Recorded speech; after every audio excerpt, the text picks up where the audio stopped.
Talaga yatang wala ng pag-asang magbago ang takbo ng bayan natin. Tayo-tayo naglolokohan eh. Siya nga pala, Pang. Mamaya susunduin ko si Hyacinth sa bahay ng Mama. O sige, pero umuwi ka na maaga, ha? Hindi ka ba kakain? Hindi na, magkakape na lang ako.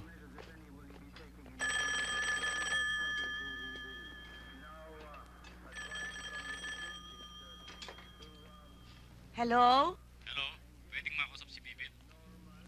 Sino po sila? Si Grego Lasan. Sandali lang po. Sir, telepono po. Sino daw yan? Si Greg, nasan daw po, sir?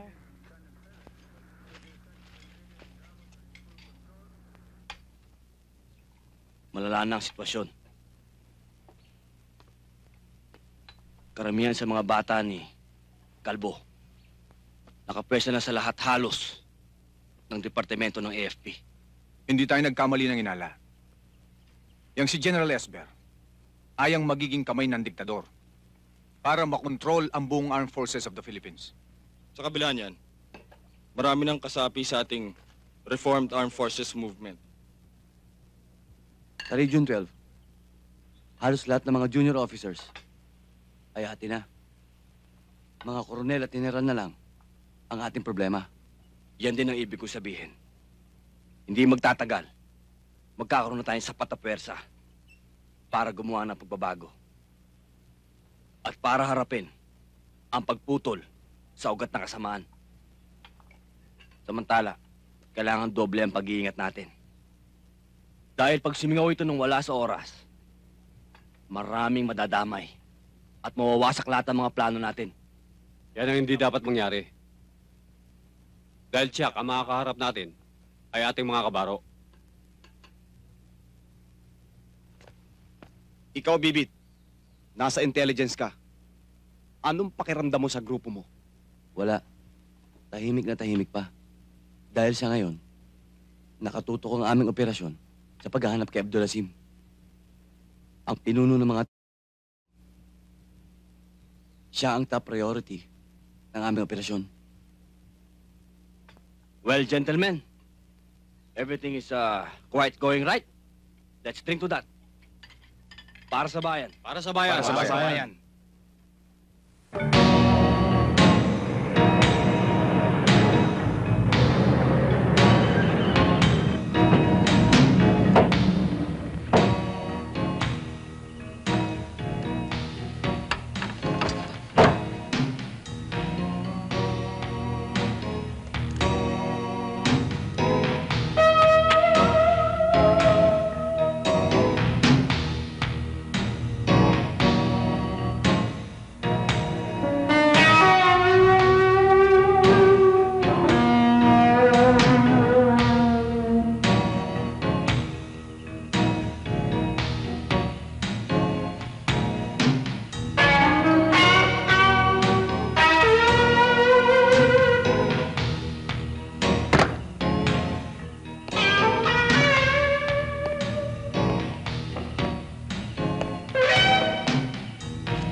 Goodness, may puno pala.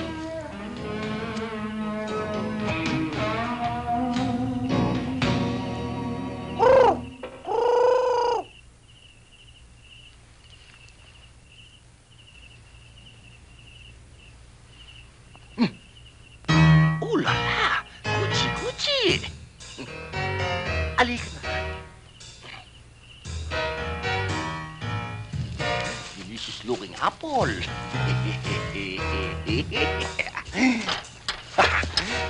Aray! Naku, Agad. sorry. Nga naman. Hawakan mo muna. Company. Company.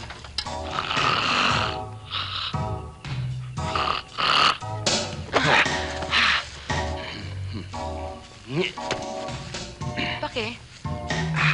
Lagay na natin. Wow! Ang puti! Dali.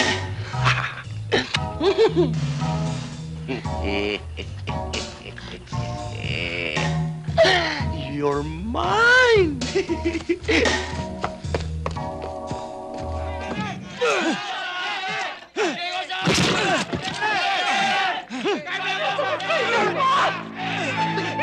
Ano ka ba? Ano ba? Pabaril mo ba? Papatay mo ba? Ha? Tumahil ka muna. Pag-unos ka, papatay kita. Papaliwanag ako. Tumahil ka muna. Paano tayo magkakaintindihan yan? Sigaw na sigaw. Bitiwan mo nga yan. Paano mo nagawa sa amin yan? Mag-unos dili ka nga. Baka pipig yan. Ano ka ba?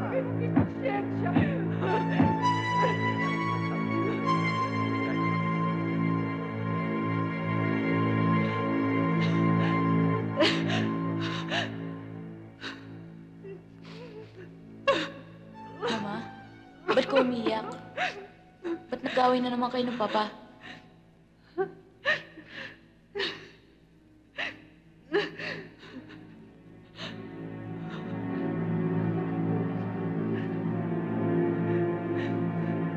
Magmula noon ay nagsimula na akong malito. Sa murang edad pa lang ay nagpaka na ako. Ang mga nakakasama ko ay yung mga siga ng lansangan, mga multapper, mga magnanakaw, kaya isa na rin ako sa kanila. Pero si Papa, hindi siya nawala ng pag-asa sa akin. Pinanik niya ako sa Baguio para mailayo sa gulo at pinangakuan ng bagong kotse kung magpapakabait daw ako. Siyempre, pagbalik ko, kunwari mabait na. Ganda mo ngayong gabi, ah. Sumesexy ka. Sige, Val, mauna na ako. Sige. Oh, Val, si Butch, nasa labas. Eh, ano ngayon? Mukhang inaaswan ka na ng kinakapatid mo, eh. Iba na ang singit niya sa bebot mo. Ingat ka dyan, pare. Baka traitor ka niya.